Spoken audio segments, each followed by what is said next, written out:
दोस्तों, एक Chinese company ने एक ऐसा इंजन बनाया है जो 47 से 50 किलोमीटर पर लीटर का माइलेज देता है।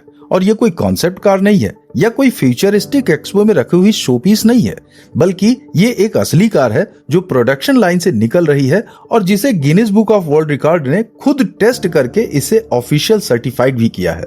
अब जरा सोचिए कि भारत में बिकने वाली एवरेज नई कार 11 से 15 किलोमीटर पर लीटर एवरेज देने का दावा करती है, लेकिन वहीं पर अगर टोयोटा प्रियस की बात करें, जिसे लोग सबसे ज्यादा फ्यूल एफिशिएंसी का सिंबल मानते हैं, वो भी सिटी में तकरीबन 27 से 28 किलोमीटर पर लीटर का एवरेज दे देती है।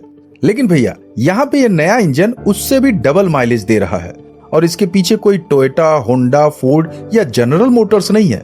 इसके पीछे है एक चाइनीज कंपनी जिसका नाम है गिली। अगर आपने ये नाम पहले कभी नहीं सुना तो इस वीडियो के बाद आप इसे कभी नहीं भूलेंगे। अब देखिए, इस कहानी की शुरुआत होती है 1963 के चीन के जिनजियांग प्रांत के एक छोटे से गांव में। यहीं पर पैदा हुए ली शूफू, जो एक किसान के बेटे थे और उस वक्त किसी को अंदाजा भी नहीं था कि ये लड़का आगे चलकर कार इंडस्ट्री में तहलका मचाएगा। जहां पर 1986 में इन्हीं ली शूफू ने अपने परिवार से तकरीबन $3000 का उधार लिया और छोटी सी फैक्ट्री खुली, जिसमें शुरुआत बेहद मामूली थी। वो फ्रिज के पार्ट्स बनाते थे, लेकिन उनके अंदर एक चीज थी जो बाकी सबसे अलग थी, कि वो कभी हार नहीं मानना जानते थे।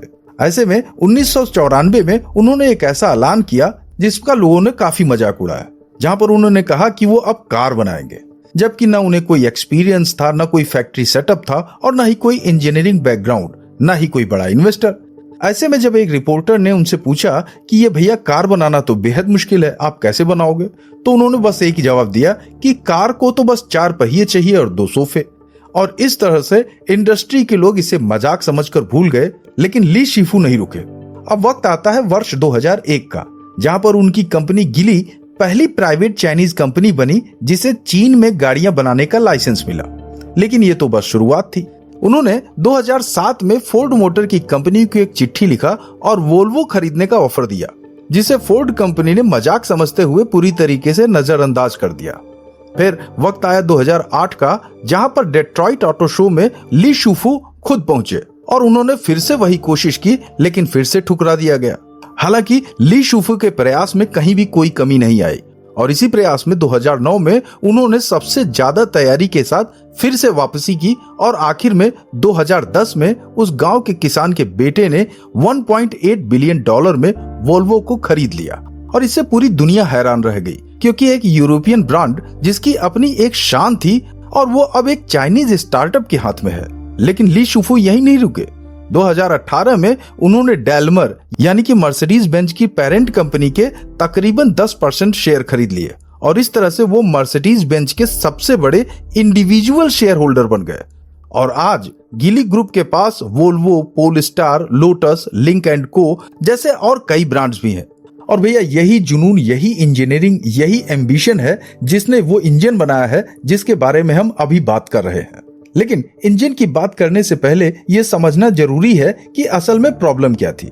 तो देखिए, इलेक्ट्रिक कार को हमेशा भविष्य का सॉल्यूशन बताया गया है और टेक्नोलॉजी की नजर से यह सच भी है, लेकिन रोजमर्रा की जिंदगी में इसे यूज करना उतना आसान नहीं है जितना कि एडवर्टीजमेंट में दिखाया जाता है। अब जैसे इसके चार्जिंग को ही ले लीजिए कि विज्ञापनों में दिखाया जाता है कि आप गाड़ी लाएं, प्लग करें और हो गया। लेकिन भैया, हकीकत में सबसे ज्यादा तेज चार्जिंग वाले स्टेशन पर भी बैटरी को 80% तक चार्ज होने में 20 से 40 मिनट लग जाते हैं। और ये भी कोई छोटा पेट्रोल पंप स्टॉप नहीं है, बल्कि ये अच्छा खासा समय लेता है। और अगर ठंडे मौसम की बात करें तो हालत और भी खराब हो जाती है, क्योंकि टेम्परेचर फ्रीजिंग पॉइंट से नीचे आते ही ज्यादातर इलेक्ट्रिक गाड़ियां अपनी रेंज का 30 से 40% तक खो देती हैं। मतलब अगर आप बर्फीले पहाड़ी इलाकों में जाते हैं तो गाड़ियों का रेंज अपने आप ही बहुत ही कम हो जाता है।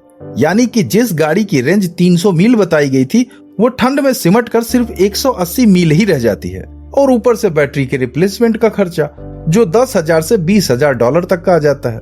और यही नहीं है, इन बैटरियों में लगने वाले लिथियम, कोबाल्ट और निकल निकालने के लिए भी बड़े बड़े माइनिंग ऑपरेशन चलाने पड़ते हैं, जिनका एनवायरनमेंट और ह्यूमन राइट्स दोनों पर बुरा असर पड़ता है। और चलिए, अगर हम इस बात को दरकिनार कर भी दें तो अभी भी भारत जैसे देश में इलेक्ट्रिक ग्रिड इतने तैयार नहीं है कि एक साथ लाखों गाड़ियां चार्ज हो सके। तो ये सवाल उठना स्वाभाविक है कि क्या इनके बीच का कोई रास्ता है। तो यही रास्ता निकाल कर मैदान में उतरता है गिली। जो अप्रैल 2026 में बीजिंग ऑटो शो में उन्होंने अपना नया HEIV इंटेलिजेंट हाइब्रिड सिस्टम पेश किया। इसके सेंटर में है एक नया इंजन जिसे BHE15 कहते हैं। दोस्तों, ये 1.5 लीटर का 4 सिलेंडर इंजन है, साइज में बेहद छोटा, एक ऐसा इंजन जो आमतौर पर एक बेसिक इकोनॉमी कार में मिलता है। अगर इसको कागज पर देखें तो कुछ खास नहीं लगता, लेकिन इस इंजन ने फ्यूल के साथ जो किया वो पहले कभी किसी पब्लिक व्हीकल में नहीं देखा गया। जहां पर गिली ने स्टेज पर जो नंबर दिखाया वो था 48.4% थर्मल एफिशिएंसी। अब ये सुनने में टेक्निकल लगता है, तो इसे आसान भाषा में समझिए, जैसे कि हर इंजन में जो फ्यूल होता है उसका पूरा एनर्जी गाड़ी को आगे बढ़ाने में इस्तेमाल नहीं होता, बल्कि ज्यादातर एनर्जी एग्जॉस्ट पाइप से हीट के रूप में निकल जाती है, कुछ फ्रिक्शन में बर्बाद हो जाती है। तो ऐसे में यही थर्मल एफिशिएंसी बताती है कि फ्यूल की कुल एनर्जी में से कितना हिस्सा असल में गाड़ी को मूव करने में लगा। अब जैसे यही मान लीजिए कि भारत में एवरेज कार सिर्फ 30 से 35% एफिशिएंसी पर चलती है, जहां पर टोयोटा का हाइब्रिड इंजन, जिसे दर्शकों से बेस्ट माना जा रहा था, वो 41% पर है। लेकिन यहाँ पर गिली ने इस आंकड़े को 48.4% तक पहुंचा दिया है, जो कि अपने आप में गिनीज वर्ल्ड रिकॉर्ड है। और गिनीज वर्ल्ड रिकॉर्ड ने इसे प्रॉपरली ऑफिशियली टेस्ट भी किया है और कंफर्म भी किया है कि ये दुनिया में किसी भी मास प्रोड्यूस्ड कार इंजन की अब तक की सबसे ज्यादा थर्मल एफिशिएंसी है। और जो कंपैरिजन इसे चौंकाने वाला बनाता है वो है इसका फार्मूला 1 इंजन, यानी F1 इंजन, जिस पर टीमें करोड़ों डॉलर्स खर्च करती हैं, लेकिन इसके बावजूद भी वो तकरीबन 50% थर्मल एफिशिएंसी पर ही चलते हैं। तो ऐसे में गिली का ये प्रोडक्शन इंजन जो एक आम आदमी खरीद सकता है, अब वो F1 इंजन के सिर्फ 2% पीछे है। मतलब भैया, ये सिर्फ इम्प्रेसिव नहीं है, बल्कि एक बिल्कुल अलग लेवल का अचीवमेंट है।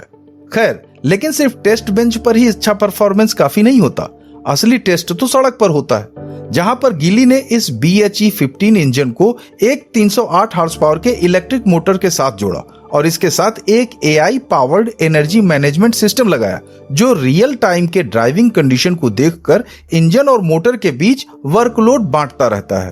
अब भैया, इसी सिस्टम के साथ उन्होंने अपनी कार गिली गैलेक्सी M8 ग्रांड सेडान को चाइना के हेनान प्रांत के एक क्लोज सर्किट पर टेस्ट किया और जो रिजल्ट आया वो चौंकाने वाला था, जहां पर इसने 47 किलोमीटर पर लीटर का एवरेज दिया और इसे वेरीफाई भी किया गया, यानी कि एक ही कार प्रोग्राम से 2 वर्ल्ड रिकॉर्ड निकल कर आए।